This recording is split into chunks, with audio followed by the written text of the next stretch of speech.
want to show you, because you guys get to do this project in whatever form you feel comfortable with, if it's essay, if it's PowerPoint, if it's a poster. Just, we're going to also talk about how we're going to cite our resources, because that's really important. So if you guys are using images, not from the site that we're going to give you, we want to make sure that you know how to cite those images correctly. So here's an example of one of the images that I used. This was the one with Joan in the forest with the Archangel Michael. This is the artist's name. Then we have, then we have the title of the work itself, title of the painting. Then we have the year that the painting was done. This is the museum that the painting is from. Then we have, the image was found on the web, and the date that we accessed it. So that's the actual way to cite a painting. Not just, I found it on Google Images. All right, and the second one, I'll show you on the website where you're going to go. I found this. This is how you cite an online encyclopedia article. And so I'll leave this up here so that you guys can reference this throughout the research, and I'll make a copy of it. And so this just tells you how to cite like World Book or Grolier, because we're going to base a lot of our research on electronic resources. We don't have too many books available in the library, so this way you guys can go on the computer and research. I would prefer it if you did not just search her on Google, because you get the weirdest stuff. You get like movie reviews and ideas that people have about her sainthood, and because she is now a Catholic saint. So I would prefer it, and I know your teacher would, if you use authoritative like research articles that come from encyclopedias, because they've been verified. And I'll show you.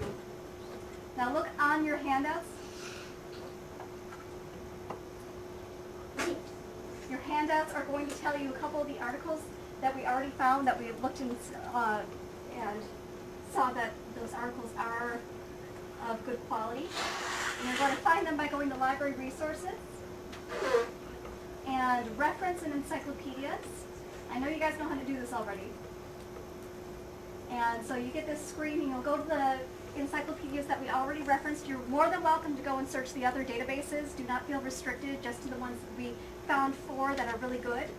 But you guys can go and look elsewhere if you want to, as long as it comes from one of these database sources. That's the preferred method. And also, when you're looking for images, if you guys are doing a PowerPoint or a poster, Getty Images is a really nice one. I tried myself searching Google Images with the advanced image search, which will restrict, the ones that we're not supposed to use, that are copyright protected, that we're not allowed to reproduce. So by searching one of these, I got like 6 images, and they weren't very high quality, and none of them were really of authentic art. However, Getty Images allows access to art pieces. So we have a lot that we have available through GettyImages.com, which is written on your sheet. And you're allowed to reproduce these images, you're allowed to copy and paste them, and because it says Getty Images in the top, which we can't take away, that's going to cite that resource for you. So in your works cited, you can say that you got your images from GettyImages.com. Do you have to say who still did it and stuff? You should report, like on the bottom, it says as much information as you can find, and it does tell you who the photographer of this is actually a statue. So cite as much resources as you can, but because it says Getty Images, we're not going to be so concerned about the title of the statue and everything like that, because we already know that it comes from authoritative source. But if you do go on Google Images and find a painting that you want to use, and you know that you are allowed to reuse it, then you can always cite the title of the painting and where the museum got that from. So just to keep in mind. All right, so you guys can go ahead and start research. I have on your appropriate search resources a couple first places to go to.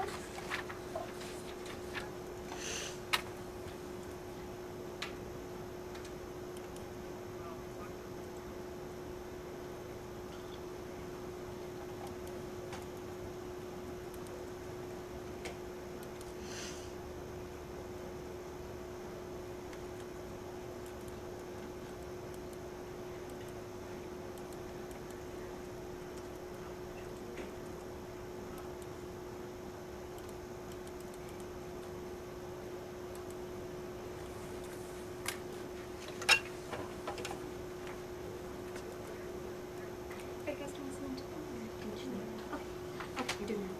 Okay, no problem. Also, we do have a book that's up here if anyone wants to use it as one of their resources for their project. We do have the Joan of Arc book up here. We don't have too many books, that's why we didn't pull. You can take notes on the back of that, on the back of your worksheet, or you can grab some note paper, whatever is your preferred method of note taking. You can make a graphic organizer. Do we have index card pieces taken? Index cards.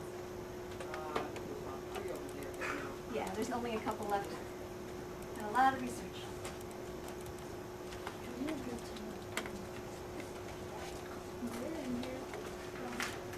Okay, we're going to go to library. And library resources. See that, Katherine? Good. All right, and so referencing encyclopedias right over here. So you can go through and pick out which one you want to start with, and it's on that, so we know where to start. Like encyclopedia is on our list of places to go to, Collier, World Book. Oh. Yeah, you can start with any of those.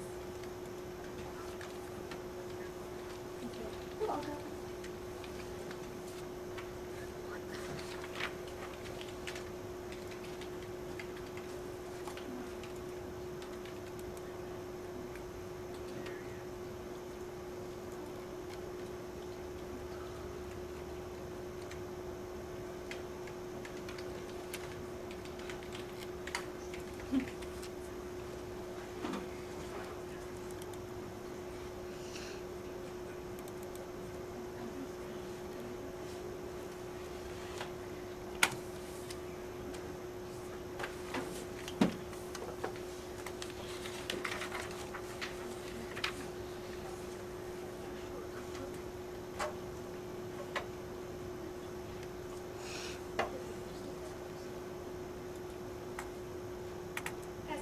Art resource, we want to make sure that we're also giving credit to where you found it. So if you do go to Google Images and restrict to only access to the images that are not protected by copyright, when you find that image, give credit to who has the site and the site's URL. That way we know where you got the image from.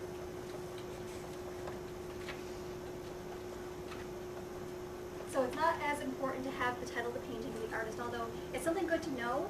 So I would say, like, I found in your, in the actual paragraph, you can say that you researched using, Al's painting Joan of Arc, but in the citation, in the works cited, you're going to give credit to the actual website where you found that image from. You can start making the PowerPoint, but take notes before you start making the PowerPoint, because that's going to be the last step that we're going to do. Should we read your citation? Should you cite like this? Yes, you cite the article with this. This is one of those encyclopedias. So I'll put the encyclopedia online reference up there, and I can show you exactly how we're going to do it. Yes? Wait, it says born in Circa. Yep. What is Circa? Circa. Circa means approximately 1412. Joan of Arc doesn't have a birth certificate, so that way we know exactly what it is.